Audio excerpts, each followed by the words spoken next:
1995 ஜனவரி 12ஆம் தேதி தமிழ்நாட்டில் வெளியாகி மிகவும் பட்டையை கிளப்பிய ஒரு திரைப்படம்தான் பாஷா திரைப்படம். இந்த படத்தின் கதாநாயகன் சூப்பர் ஸ்டார் மற்றும் கதாநாயகியாக நக்மா நடித்திருப்பார்கள். இந்த படத்தை இயக்கியவர் சுரேஷ் கிருஷ்ணா மற்றும் இந்த படத்திற்கு பின்னணி இசை அமைத்தவர் தேனிசை தென்றல் தேவா என்றால் அது மிகையாகாது. இந்த படத்தின் 50% வெற்றிக்கு முழு முதல் காரணமே இந்த இசைதான் காரணம். பாம்பேவில் கோட்டையில் பின்புலம் படைசூழ நடந்து வரும் அந்த காட்சி பின்புற இசை இந்த உலகத்தில் எவராலும் போட்டியிருக்க முடியாது. அது தேனிசை தென்றல் தேவாவால் மட்டுமே முடியும். இந்த படத்தில் வரும் அனைத்து பாடல்களையும் எழுதியவர் வைரமுத்து. இந்த படத்தின் முதல் பாடல் நான் ஆட்டோக்கார நாளும் தெரிஞ்ச ரூட்டுக்கார என்ற பாடல் வரிகளை எழுதியவர் வைரமுத்து.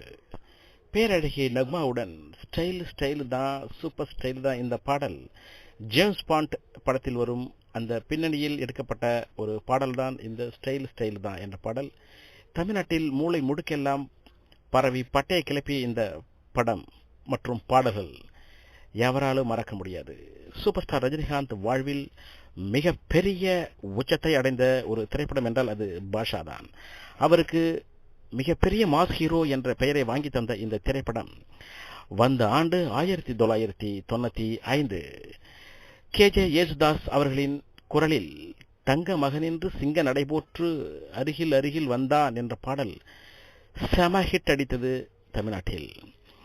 மேலும் இந்த படத்தில் வரும் ஒரு டைலாக், நான் ஒரு தடவை சொன்னா 100 தடவை சொன்ன மாதிரி என்ற டைலாக் எழுதும்போது ஒரு வாட்டி இல்லை ஒரு தடவை எதை சொன்னால் நல்லா இருக்கும் என்று படக்குழுவினுடைய டிஸ்கஸ் நடந்ததாக தெரிவிக்கப்படுகிறது. அதில் ரஜினிகாந்த் கடைசியாக ஒரு தடவை சொன்னா என்று நல்லா இருக்கும் என்று சொன்னார். அதுபோலவே நான் ஒரு தடவை சொன்னா 100 தடவை சொன்ன மாதிரி என்று சொல்லி முடித்திருப்பார். மிக பெரிய ஒரு பஞ்ச் டைலாக்னா அது பாஷா படத்தில் ஒரு இந்த பஞ்ச் டைலாக் தான்.